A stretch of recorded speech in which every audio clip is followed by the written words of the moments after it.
And now we have our weekly energy update with Dan McTeague, President of Canadians for Affordable Energy. Thank you for that, Julie. This, of course, is the final week of summer, final week of the driving demand season, Canada, United States, and of course, we are seeing the beginning of what could be several months of very interesting pricing ahead. Normally, this time of year, we do see temperatures move up a little bit, and with it, of course, some switchover, not just by refineries from summer blend to winter blend, but we also tend to see oil prices moving up. We also see a little bit more activity in the Atlantic basin, especially with hurricanes, and of course, we also witness what is often a bit of a back and forth on energy prices. And so while we saw places like Vancouver hit 212.9 on Sunday, Monday, and Tuesday, we saw it very quickly drop to $1.93.9. For those out there, perhaps not a thing to take for granted. Prices will go up about an average of 7 or 8 cents, back to the $2 a liter range for Vancouver, the lower mainland. For the rest of British Columbia, again, sort of a mixed bag, but generally staying pretty much where they are in the $1.67, $1.70 range. So whether it's Prince George or Kelowna, Kamloops, or anywhere around in the interior, pretty much stability in prices, although I do sense that with oil picking up what has been about $5 a barrel in the past week, we could start to see some upward pressure, especially towards the end of next week, where British Columbia as a whole could see about a 3-cent increase. Over in Alberta, all quiet. The $1.49 to $1.46 that you're seeing at the highest in Calgary and Edmonton is likely to drop about 2 or 3 cents a liter. That's only because retail margins have been extraordinarily good, about 15 to 18 cents a liter, and they're likely to sharpen those in the coming days, probably back towards a net decrease of about 3 cents a liter. Saskatchewan, Manitoba, nothing to write home about. They never change. They never move. Doesn't matter what the markets are. So I wouldn't expect any changes from what you're paying today.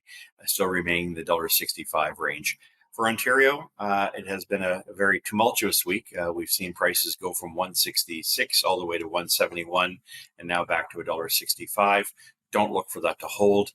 Look for a net increase of 3 cents a liter, bringing us back to $1.68, maybe even $1.69 by week's end. And of course, with Montreal, Quebec City, Quebec itself following the same energy markets, we're likely to see a similar increase into the $1.80 range by the end of next week.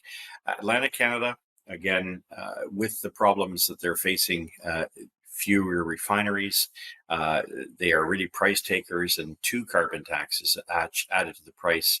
Look for gasoline prices to probably head up about 2, maybe 3 more cents a liter, pushing towards $1.87 to $1.90 for a liter of gasoline. And of course, the big one that I don't mention, the one that needs to be talked about, diesel, not just for Atlantic Canada, but right across the country. The prices for diesel this time of year traditionally rise. The fact that they are already as high as they are, with average prices across Canada in the vicinity of about $1.70, means that we could be looking at prices increasing by the end of the next week by as much as 7 or even 8 cents a liter. Diesel is a proxy for heating oil, and when we switch over from summer to winter, that tends to be an issue. But all year, inventories for diesel have been dogged by low production and very high demand, and that demand is going to only accelerate.